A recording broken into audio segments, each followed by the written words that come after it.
elle avait un retard de loyer et elle a pu avoir l'argent. Et elle courait pour aller payer son loyer. Elle est d'abord rentrée dans la chambre pour remercier le Seigneur pour l'argent qu'elle a eu, parce que pour elle, Dieu a pourvu. Et oui, Dieu avait pourvu. Et elle devait prendre cet argent pour aller payer son loyer. Ayant remercié Dieu et ayant dit avec la prière, elle va entendre, mais de façon limpide et claire, une voix lui dire, prends cet argent, alors que le propriétaire la menace. Prends cet argent et donne à telle personne. Et met dans la balance. Le propriétaire qui vient et qui est menaçant chaque 6 heures du matin, qui vient crier sur elle pour l'humilier dans le quartier. Et puis elle a enfin l'argent. Et puis Dieu lui dit de prendre cet argent pour donner à telle personne qui n'a aucun lien avec elle, qui ne lui a jamais fait de bien non plus.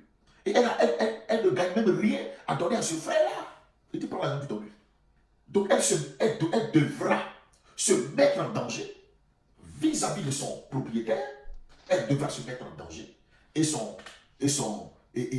donner l'argent à quelqu'un d'autre. Elle fait quoi? Elle a obéi à la parole de Dieu.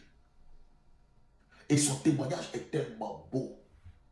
Dieu a pourvu pour sa maison sur 1 an. Je dis bien sur 1 an.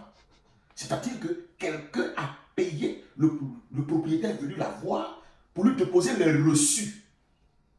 Elle dit que c'était un reçu. Quand il a vu le propriétaire, paniquait. Il dit, madame, je vais vous donner le reçu parce que l'homme que vous avez envoyé là, il a envoyé l'argent. Et donc, il est venu déposer les reçus de 1 an de loyer. Elle ne sait pas d'où ça sort. Et quand elle a rendu le témoignage en pleurant, elle dit, j'ai obéi à Dieu et voilà ce que j'ai gagné. Voilà comment cette femme est devenue par la suite une femme d'obéissance. Parce qu'elle s'est dit, si Dieu me prend telle chose, il me bénira au centuple. Donc elle a appliqué depuis ce jour ce qu'on appelle le détachement. Dieu peut prendre ce qu'il veut dans ma vie.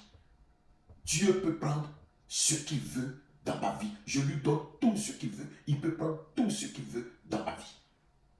Vous voyez un peu cela? C'est ce qu'on appelle le détachement, la loi du détachement. Si nous sommes à Jésus et que nous n'avons pas, dans tous les domaines de notre vie, vécu ce qu'on appelle le détachement, c'est que nous sommes encore liés par quelque chose qui va devenir un poids, un boulet pour nous quand nous marchons avec le Seigneur Jésus. Ça va devenir un poids pour nous, ça va devenir un boulet pour nous, ça va peser sur nos pieds, ça va nous retenir derrière, ça va nous emmener à être rebelles à Dieu, ça va nous emmener à nous opposer au Seigneur.